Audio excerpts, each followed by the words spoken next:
Good evening. It's April 25th, 2014. My name is Matthew Ogden, and you're joining us for our weekly live broadcast from LaRouchepack.com of our webcast featuring Mr. LaRouche. I'm joined in the studio today by Dennis Mason, and we have a whole series of questions for Lynn, which have come in over the course of the day and the week. So, Lynn, I'm just going to begin with our institutional question and let you answer it as you may. It reads as follows. Mr. LaRouche, today it has been reported that European Union officials are preparing a stress test of European banks designed to subject them to the toughest simulated recession that they have ever faced in such a stress test.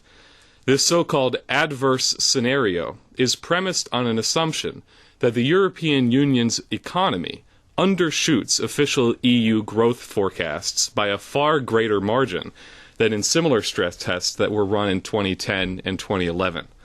Those previous tests have been widely criticized for failing to uncover the underlying weaknesses of several banks that later ended up failing.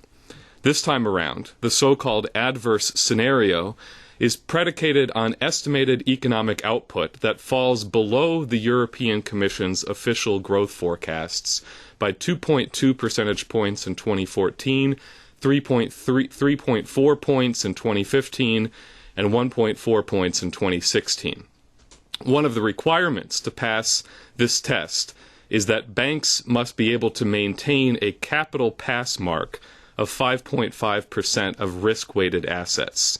This stress test is being run on 128 different banks, including Deutsche Bank, which was featured in a front-page article in yesterday's Financial Times, which asked, will Deutsche Bank be the next Lehman Brothers?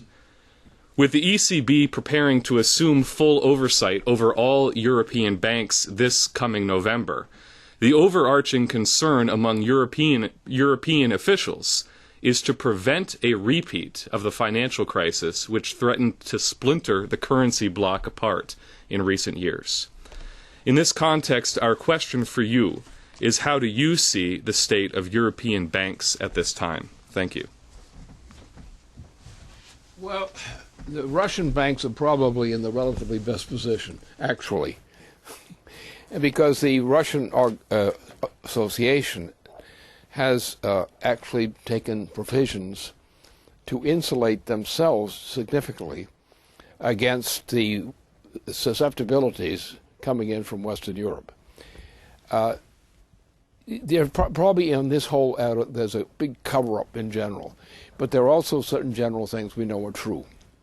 First of all, Europe is going bankrupt at an accelerating rate, and the bail-in process is going forward. So whatever they're going to do, they're going to try to manipulate the story. They're looking for not truth on any condition. They don't care what the truth is. It's what they're going to try to tell people to believe in, which is going to be the matter. So there is an inherent accelerated rate of crisis throughout the transatlantic region.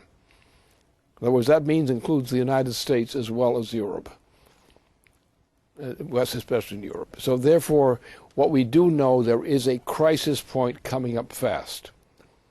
And what happened is the defeat of the British, but especially President Obama's role. Obama's taken a great defeat. All the strategic assumptions made about handling Russia are defeated. And Russia will now take actions again. They will take prudent actions, or what might be considered prudent actions. They will take prudent actions. They will not trigger something unnecessarily. But there's a limit to what they can put up with. Now, the most recent thing is we have a crisis inside the presidency, because the Secretary of State and the President are speaking with different voices, at least what's being said publicly. So I would say that what's happening right now is the big cover-up is in process. What we get on the Russian side and the Russian precautions which are occurring, and now remember, this is not a good situation for Russia. That's not the point. That's not who's succeeding. Russia is, however, in a better position to defend itself than any part of continental Western Europe. And the British system is not secure either. the New York City system is not safe either. So we're on the tightening belt, shall we say. Things are getting worse all the time. Some people are doing less bad than other people. And I think at this point, the silence that's coming from these circles is they themselves either don't know what's happening or they don't want to tell anybody what's happening.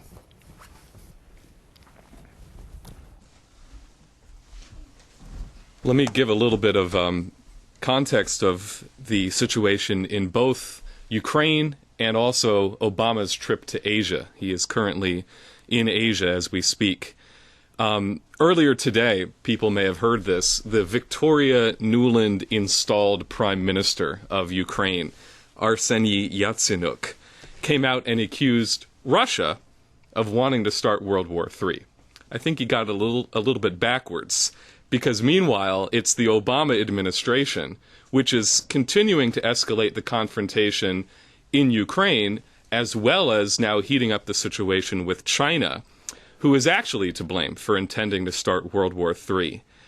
With Biden visiting Ukraine and Obama now in Asia, the reality of what you've been warning about with the British Empire's encirclement policy of all of Eurasia, not one nation or another, is now undeniable. Ukraine's fascist-dominated government, with the encouragement of Washington, of Obama, is continuing to escalate the violence in eastern Ukraine, breaking the Geneva agreements of last week, attacking checkpoints, attacking unarmed Ukrainians, killing several people over the course of this week, while the right sector, the Banderists, have announced that they are relocating their headquarters to eastern Ukraine so they can be closer to the action. Dmitry LaRouche, the fascist leader of right sector, issued an explicit statement yesterday declaring that right sector coordinates all of their actions with the National Security and Defense Council of Ukraine, Ministry of Internal Affairs, and the Ukrainian Security Service. So confirming that the paramilitary fascist militias are being directly deployed top-down from the coup-installed government in Kiev. And yesterday, in an interview with RT, Sergei Lavrov, the foreign minister of Russia, stated that Russia is reserving its right to respond in the event that its legitimate interests are attacked directly, as they did in South Ossetia. Now, meanwhile, Obama is in Asia, escalating his threats against China explicitly. He delivered a press conference in Tokyo yesterday with Japanese Prime Minister Shinzo Abe, and Obama declared that the United States would invoke the U.S.-Japanese Mutual Defense Treaty in the event of a conflict between China and Japan over the disputed islands in the East China Sea. And this is a significant change from previous U.S. policy, which had been to stay out of the territorial dispute and to offer American mediation to avoid conflict. Now, Lynn, yesterday you put out a statement calling for Congress to immediately launch impeachment proceedings against Obama, and you said that these latest provocations should make it clear that Obama must be impeached immediately, that he's bringing the world closer to thermonuclear war, and that Putin has got this figured out. He's got Obama figured out, but that somebody in Washington had better get onto this and get Obama out of office before we have a war. You also gave an interview this week with Press TV, and you stated in this interview that Putin's refusal to concede and the relatively stronger position that Putin is holding is now forcing Obama to face serious credibility problems, and that his position inside the presidency, inside the U.S. government, is very delicate and by no means secure.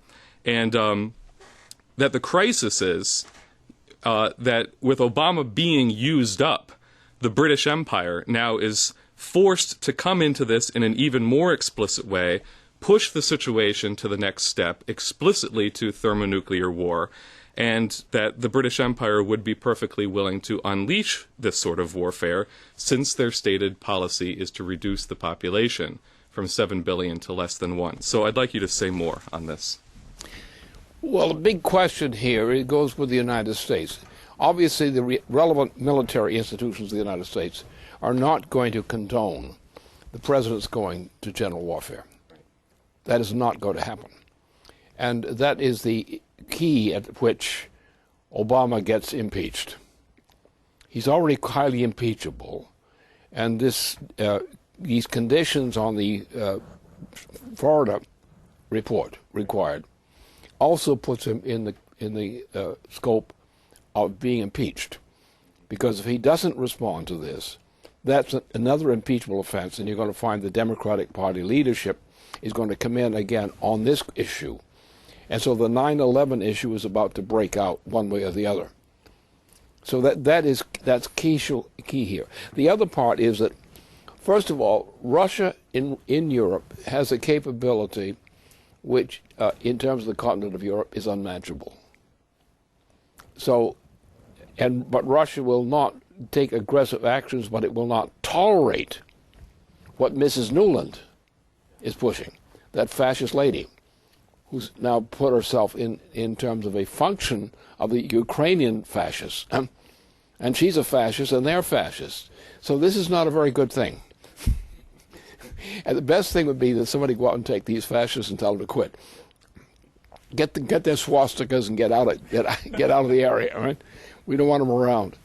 Russia will also take protective measures which will not help Europe at all. What Russia will do is, Russia has a very strong position in terms of its essential security, economic security. And therefore, if they are forced, if somebody tries to blackmail them by a European operation, it'll be Europe that'll go down. Because the European system is much more fragile than the Russian economy. So you're dealing now in the realm of predictability is lessened by the fact that the people you have to consider are increasingly insane. And insane people are not very predictable because they have no direction they're going in. This is intrinsic in the whole process. Remember, going back to the year 1900, when the change from science to mathematics occurred as a trend set forth in France, set forth in Britain. And this thing has been the trend. People no longer are competent. People who are in official positions in scientific work in the United States, and important ones, generally are not allowed to do anything with it to be functional. Therefore, what you have is you have mathematicians who are using mathematical theories which have no relevance whatsoever to physical principles. That's the point. In other words, we have thermonuclear fusion capabilities in the United States. That is, they're on the charts, so to speak. They're not being pushed. These capabilities could lead, within 15 years or so, 15 to 20 years, could lead to a great breakthrough in the United States in terms of economy. They're not so easy to start right now, the things we can do. But the general picture is the transatlantic area is in desperate situation. It's ready to collapse. A chain reaction collapse could be triggered at any time now. There's no time you say forecast the future. You're already in the future. You're in the collapse period. And you don't know which part of the collapse period you're exactly in because the facts are not always given too well. So we're in a situation where Russia is going to be strengthened, relatively speaking, by the very fact of the follies of what Obama has done in his foolishness and this playing around with Nuland. And you see the difference between him and his Secretary of State. The Secretary of State made agreement. He turned around and denied it. So you've got a real crisis, and coming up today, the 25th. The 25th is now a crisis time. I'm sure that everybody around the world who's watching is going to be watching over this weekend from today through Tuesday.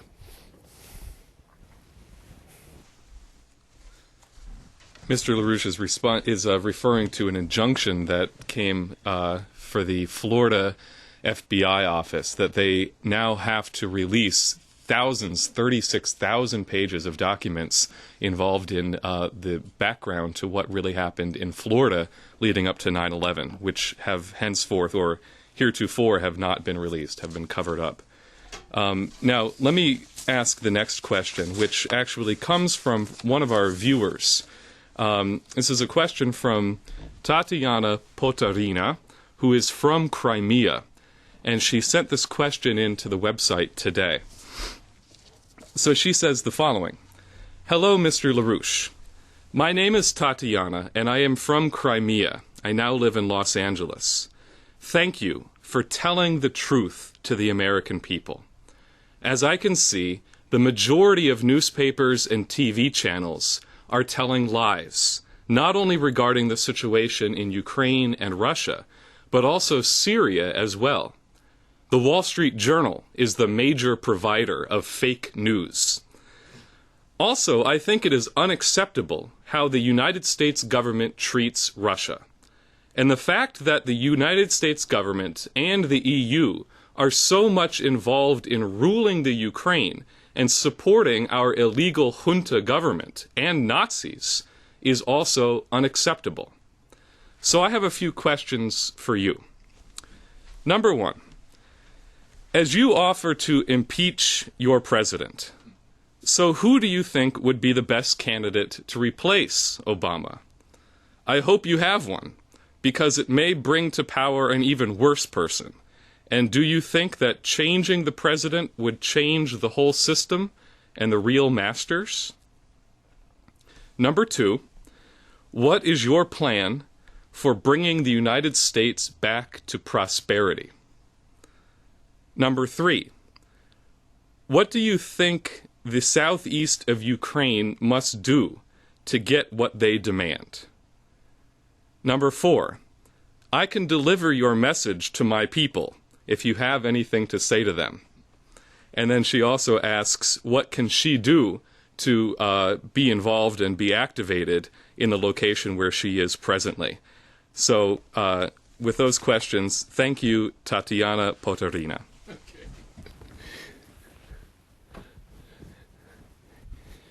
Well, we have to look at the situation. I'm not too concerned about the Russian problem now.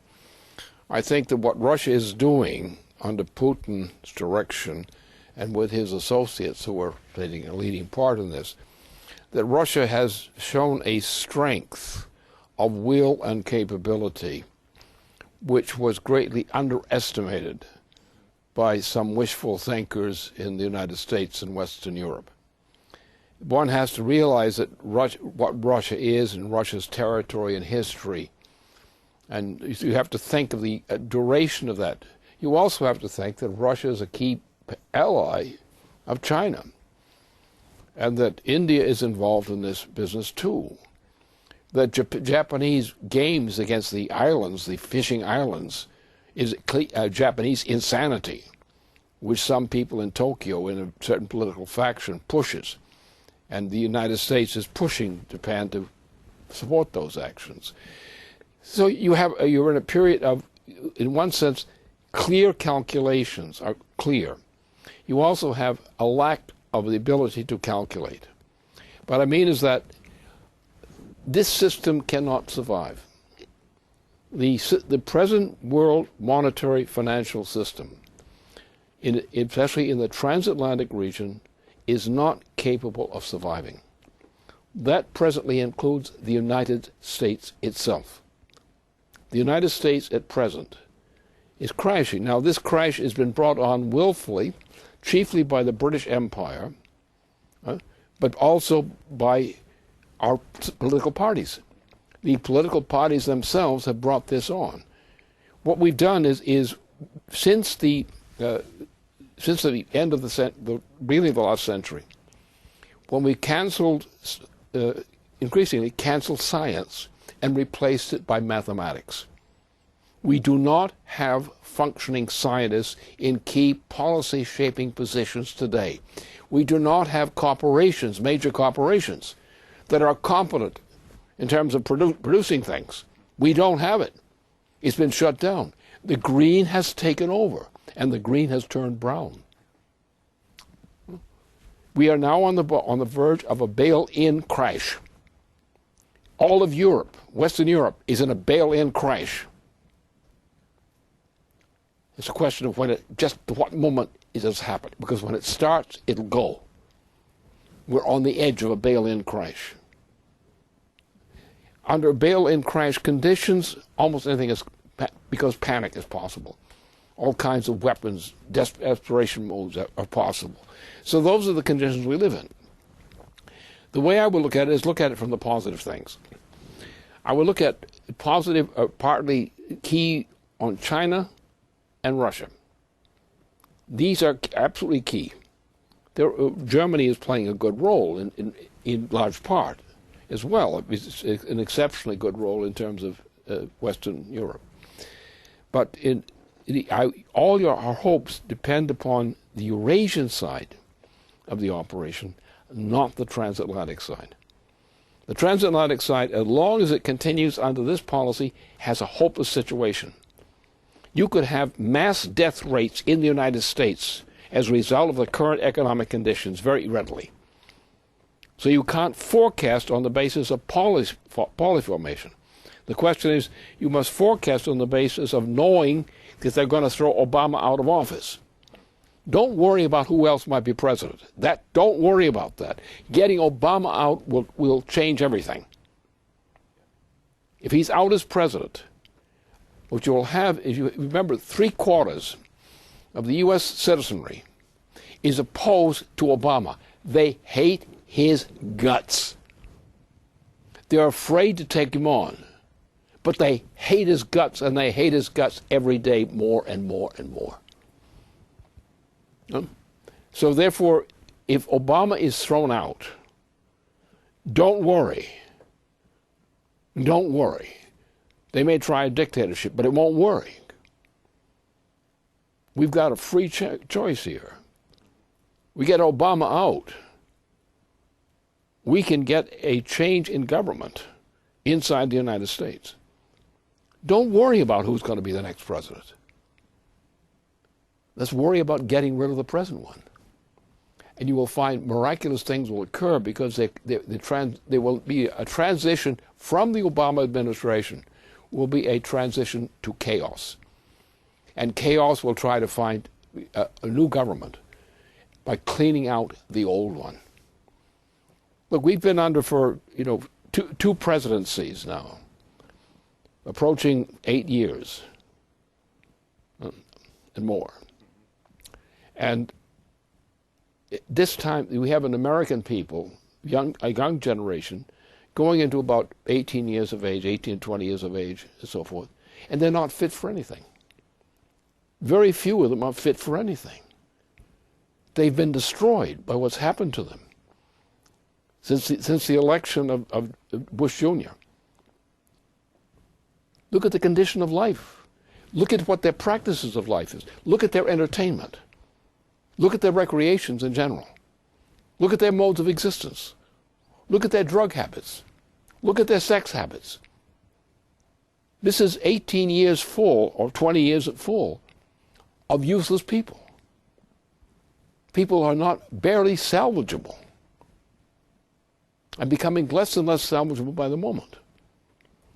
So it's the people who are of the older generations which are in revolt against Obama and what he represents. That's your future. And you have revolt in the Democratic Party. You'll have revolts among the Republican Party as well. Under these conditions, if we do our job, and particularly if I do my job inside the United States, if I do my job in respect to our relationships with countries outside the United States, I think that we have reason for confidence. As long as I can keep myself on the job, do what I'm doing, they don't shoot me, I will be here to take charge of my part of what I have to do to defend and support this nation. That's what we said. We're on the verge. This thing is going. It's gone one way or the other. It's gone straight to hell, or it's gone in its present form. It's a shambles. We're going to have to start a new system, and that's what I'm working on. We have an economic policy in the United States which has been stinking ever since the George Washington administration.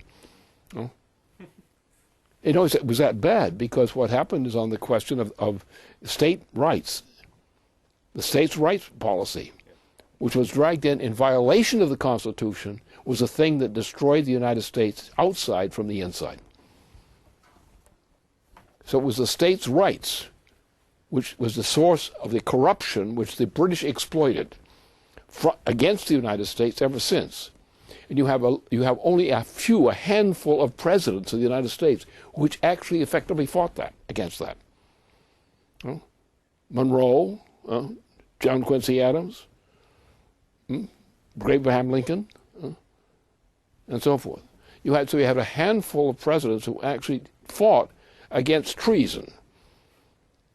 Because after George Washington, until Monroe, the presidencies were all treasonous in their behavior on economic policy. And then you got the same thing again and again and again.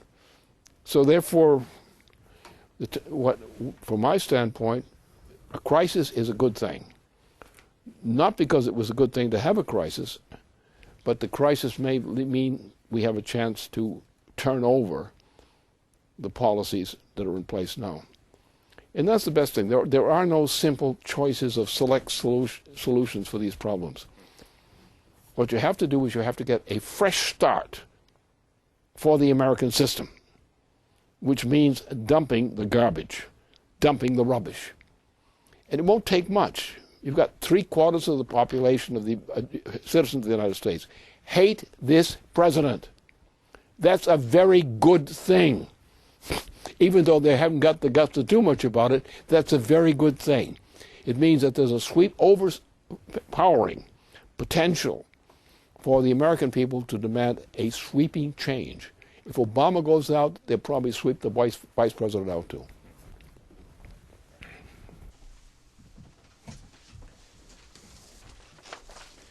Okay. I have something on the economic question, particularly on fracking.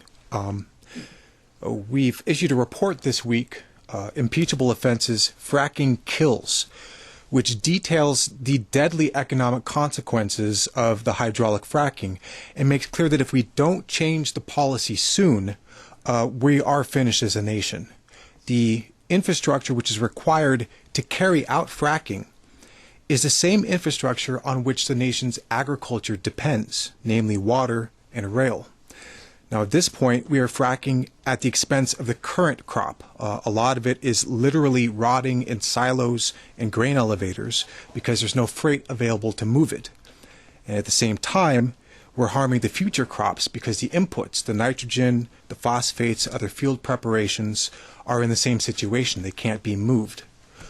Now, Burlington Northern Santa Fe, which is the main railway in the Midwest, is owned by Warren Buffett's Berkshire Hathaway.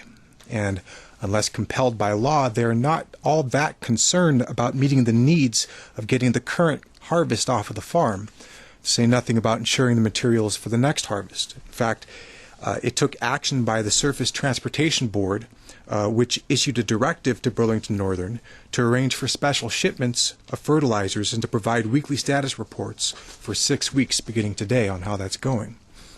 Now, Buffett, along with David Rockefeller and Bill Gates, had hosted a gathering of the world's richest people in 2009. Now, this included George Soros, a big funder of Obama, Pete Peterson, Michael Bloomberg, Oprah Winfrey, Ted Turner. All told, the nominal worth of all of the people in the room was over $130 billion.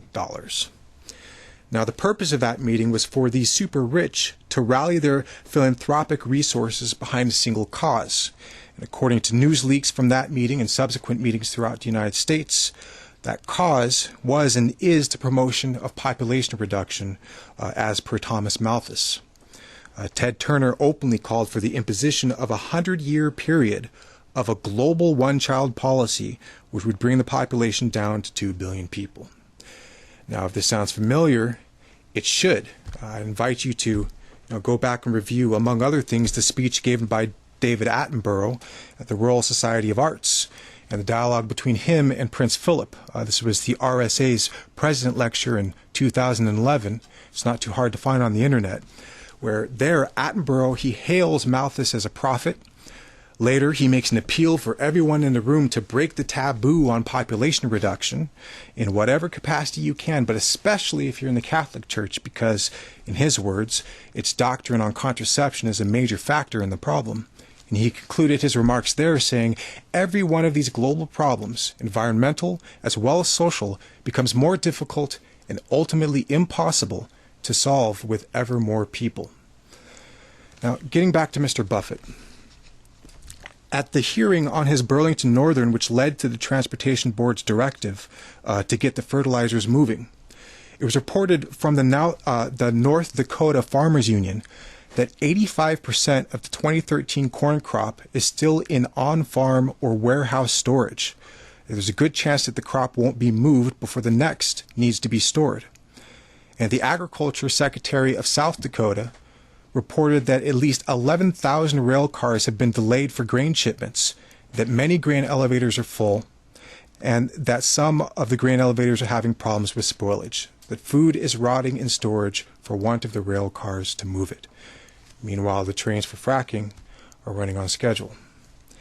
Now, this fracking policy is having widespread consequences now and into the future, from taking the economically valuable water, shoving it into the earth at a net economic loss in the most parched region of the country, to tying up the rail grid with the inputs and the products of the boom at the cost of the logistics for the food supply. The reports of seismic activity, earthquakes in the Dakotas as a consequence of fracking. All of this to extract an energy source which is far less energy dense than what we could be producing if we were to expend our resources on nuclear fusion instead. Everything about the policy is death.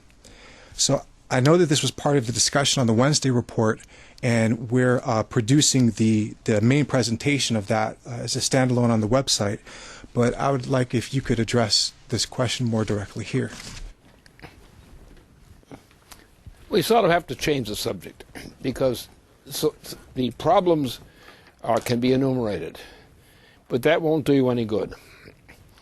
You have to get the remedies, and the remedies have nothing to do with any of these problems.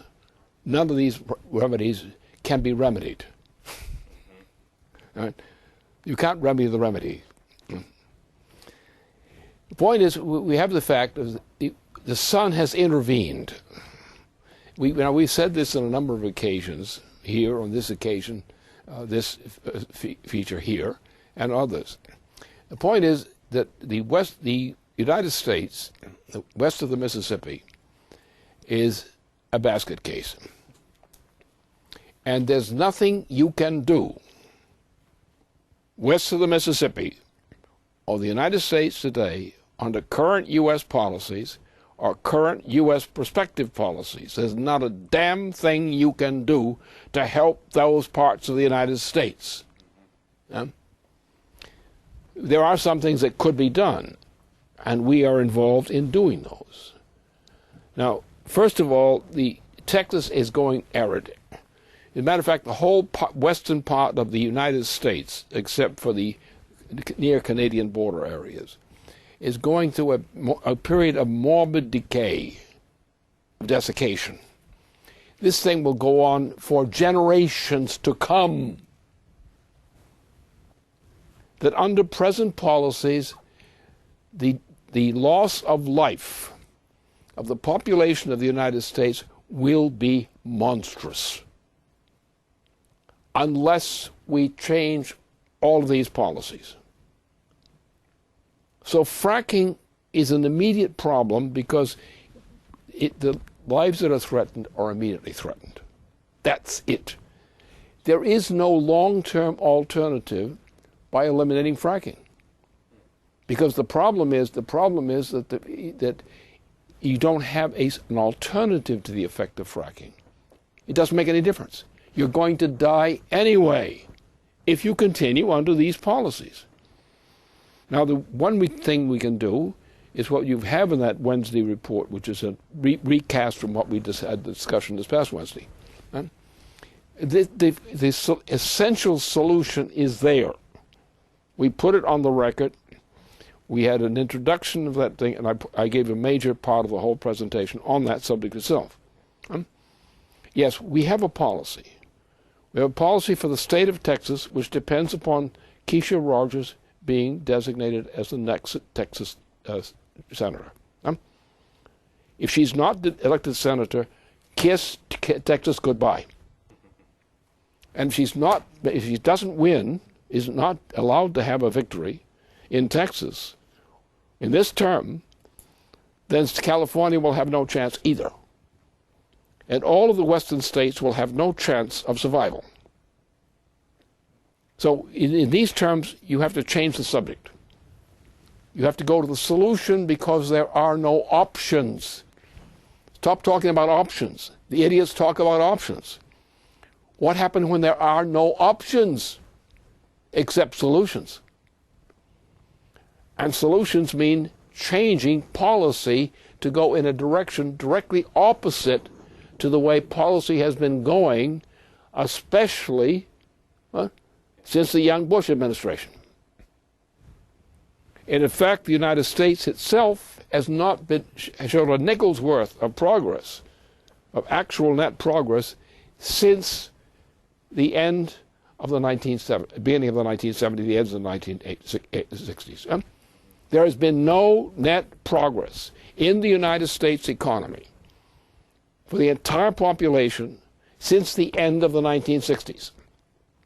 The downturn came on with the assassination of John F. Kennedy and was aggravated by the Vietnam War, extended Vietnam War, so that by the beginning of the 1970s, with the 1971 crash, the U.S. economy has been on a death roll ever since.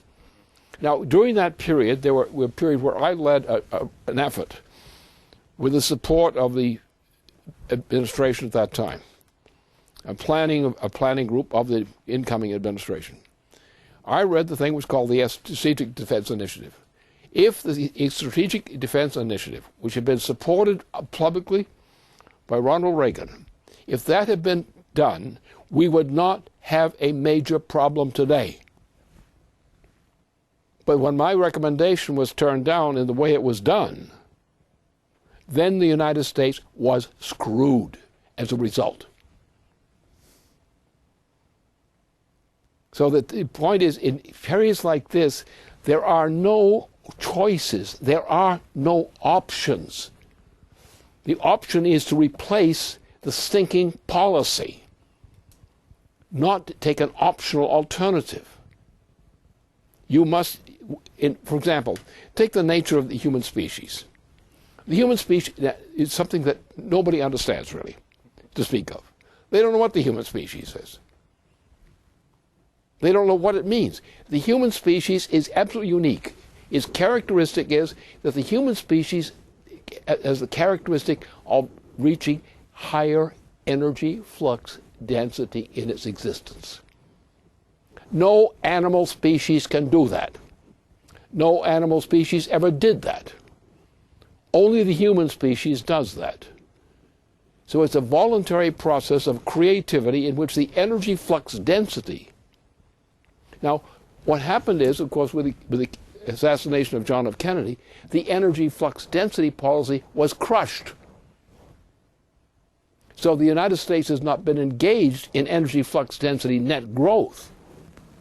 That is, there has been some growth, but the growth has been matched by greater losses and greater deterioration.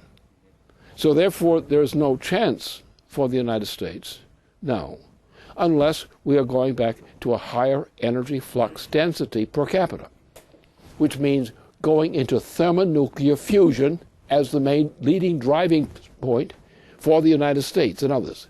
if we do not go and shift from this policy to a thermonuclear fusion orientation, the United States is not going to make it. And the people of the United States are not going to make it.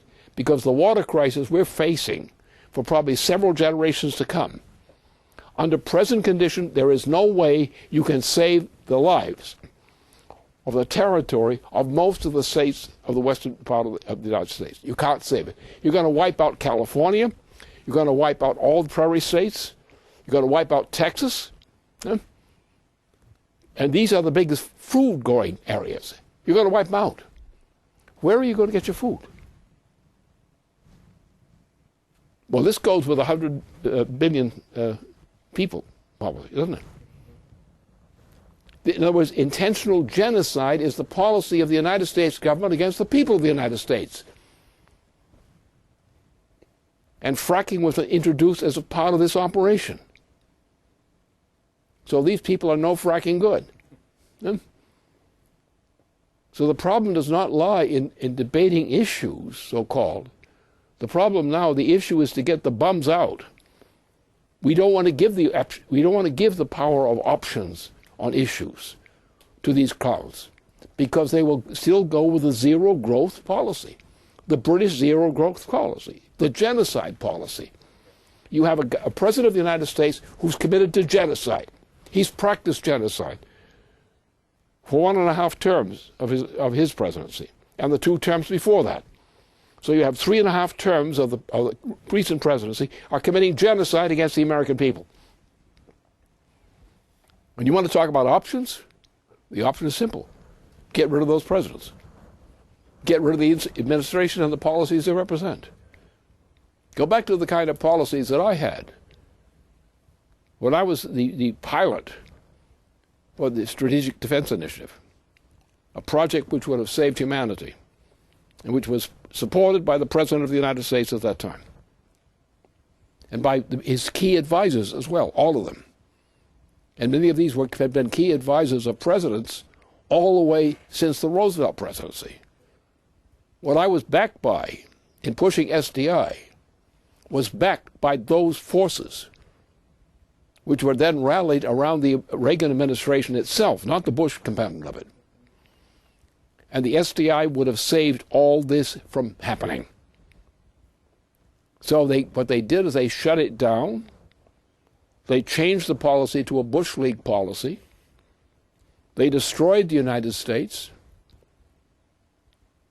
and set into motion a total destruction of the United States. The policy was treason. The policy was genocide. The policy was dictated by the British Empire. So the question is, there are no options. There are only solutions. And the solution said, throw this bum out of the presidency right now. You'll cause chaos in the administration. But they'll have to face the rage of 3/4 of the American citizens who haven't got the guts right now to fight. But once this guy is thrown out of office, they will go for his hide politically. And under that kind of change, a sudden change, to change the agenda, of course you've got to control the Republicans, they're crazy. But you have to tell them to feed on themselves. I mean, if they want to reduce things, they can eat their toes or whatever they like to eat. But the point is, we are in a situation where we have the political potential. And if we throw this president out of office, we have the potential to get our nation back again. Now, the way we'll get that done is not by waiting for it, but by going out and creating the policy for it. Nothing else is worth talking about. Let me just give a quick report on the Keisha Rogers for Senate campaign. Keisha is running a very hard-hitting campaign on impeachment, calling for the impeachment of Obama. And the campaign is now entering an extremely active phase. The election, the runoff election between her and David Alamiel is coming up 1 month from this coming Tuesday. And Keisha Rogers gave an extensive report on the LaRouchePAC National Activists Call last night as a guest speaker, speaking to the entire network across the country. She was asked to address the Buzo Party Day Congress by video this weekend in Germany. She was also, I just heard, invited to be interviewed on state television in Sonora, the state bordering Texas in Mexico.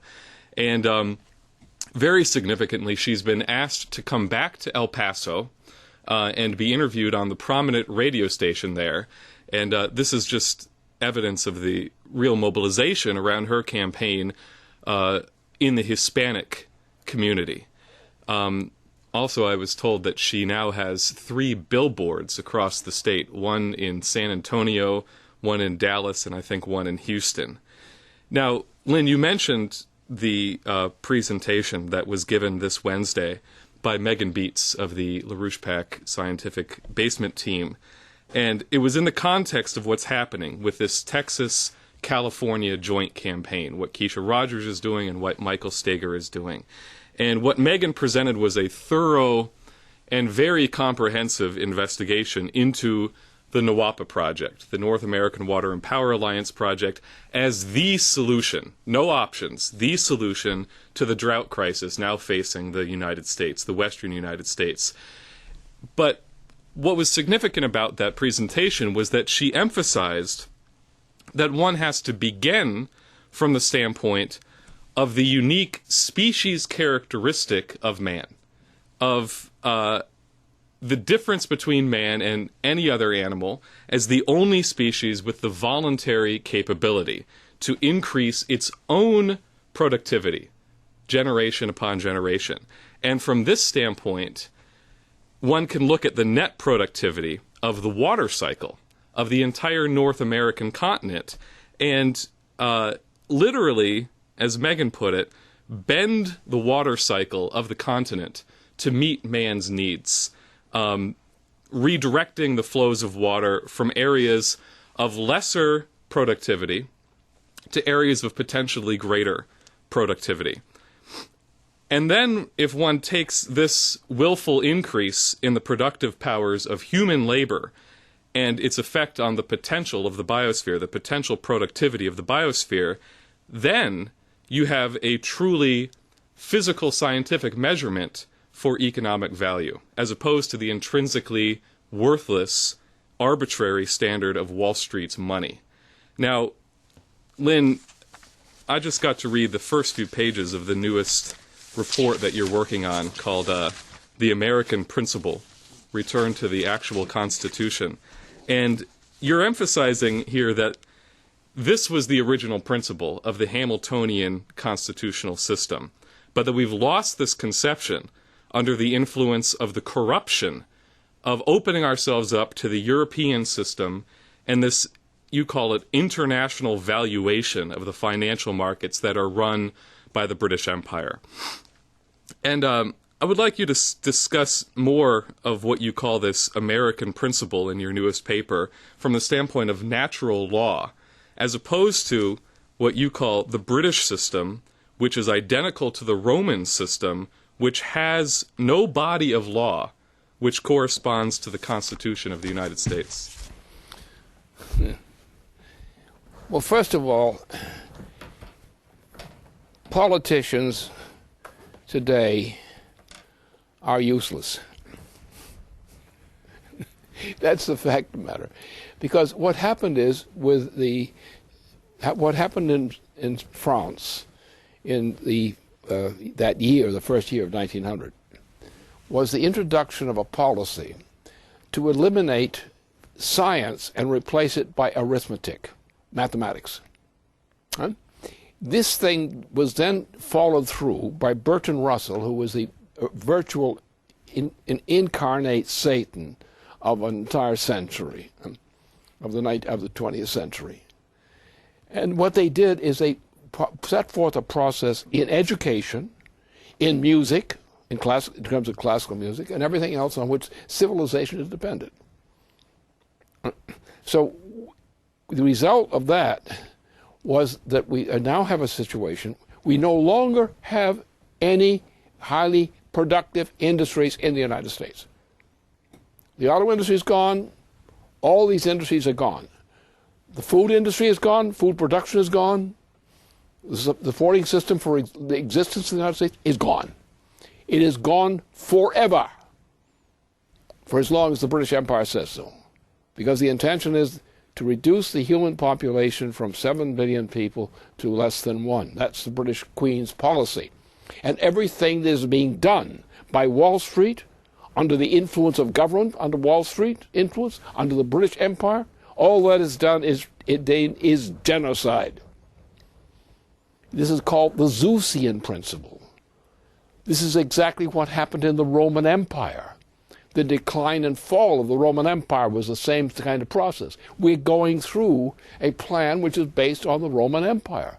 The decline and fall of the Roman Empire. Reduce the human population by gross amounts for a period of 2 centuries.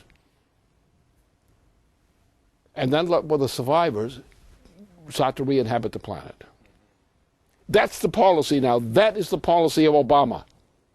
That's the policy of the Queen of England. That's the policy of the entire green movement inside the United States. In other words, these are your enemies. These are not your rivals.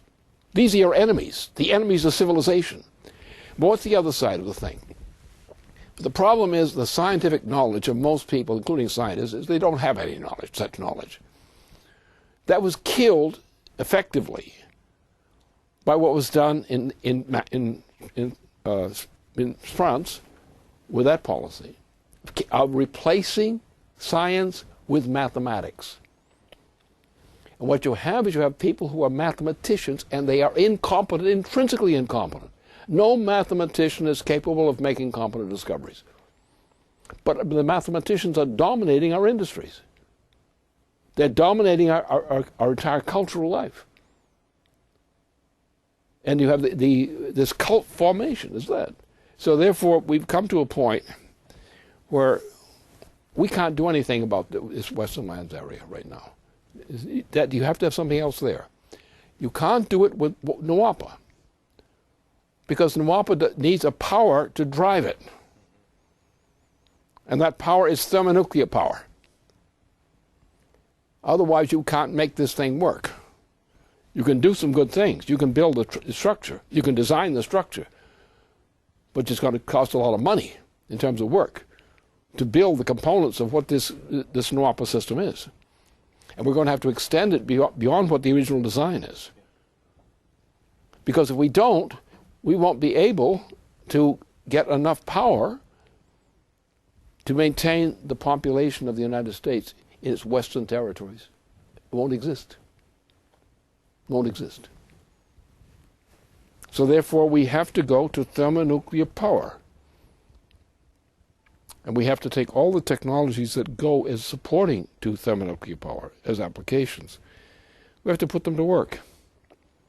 We cannot sustain the Western states, powerful the United States, without a program which starts with a NWAPA effort and other kinds of efforts together with it. And if we then put in, with the limited number of people who we have are qualified to build thermonuclear programs, high technology programs, then we can begin to generate water resources in a quantity and quality of effect, which will enable us to create a synthetic source of a water system of the type which was presented this past Wednesday in the report then. So therefore, everything was discussed on Wednesday in that report, including my own remarks in the other part of the report and what was otherwise said.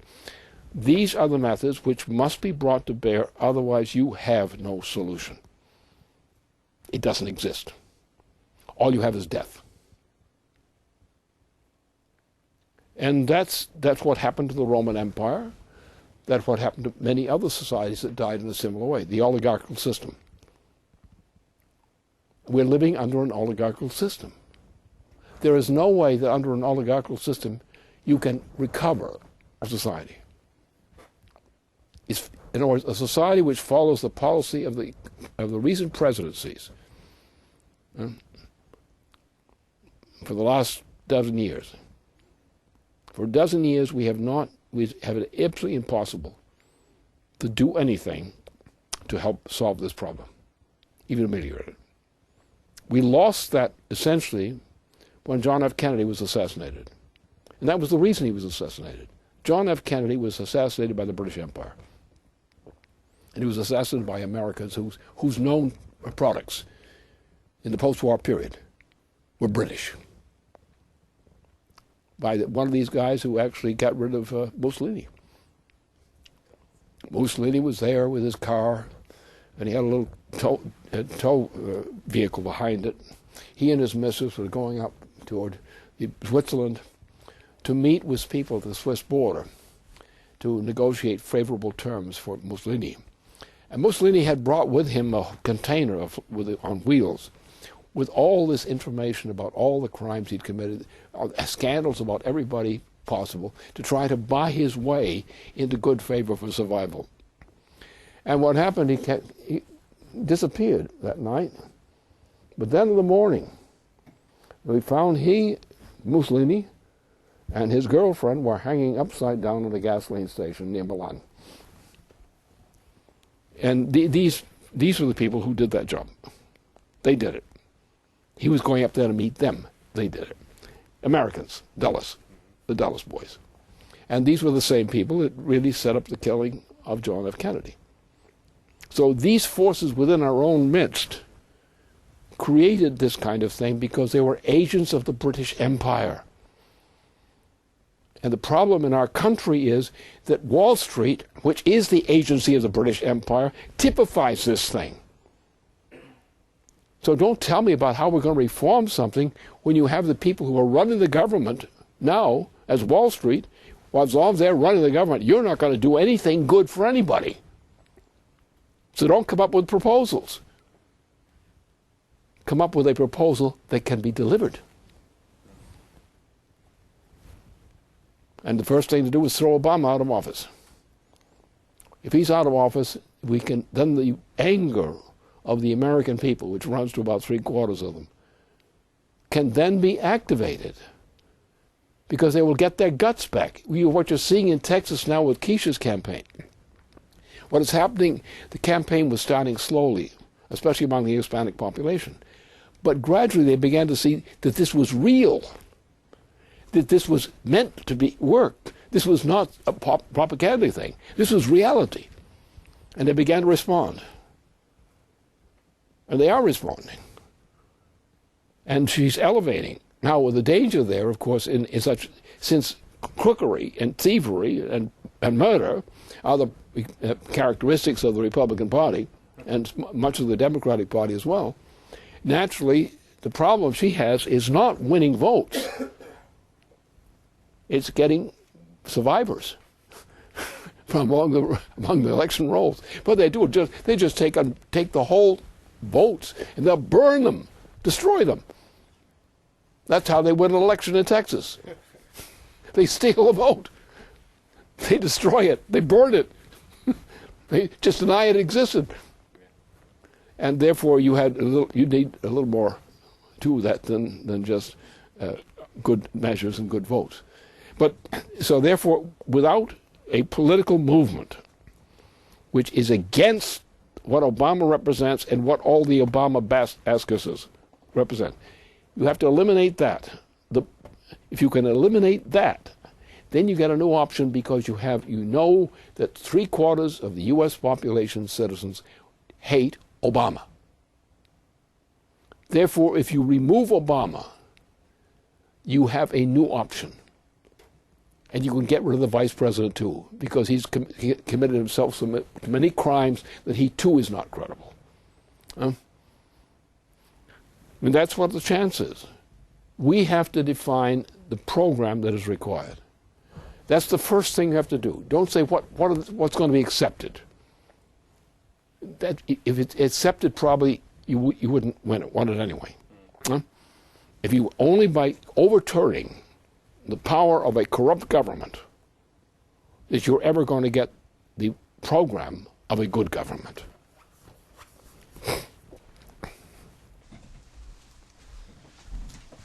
I think with that said, I'm going to take that as the concluding point of tonight's broadcast and bring the webcast to a conclusion at this time. So I thank you for tuning in, and thank you for the people who sent questions in tonight. Please continue to do so. And thank you, Dennis, for joining me. So stay tuned to LaRouchepack.com. Good night.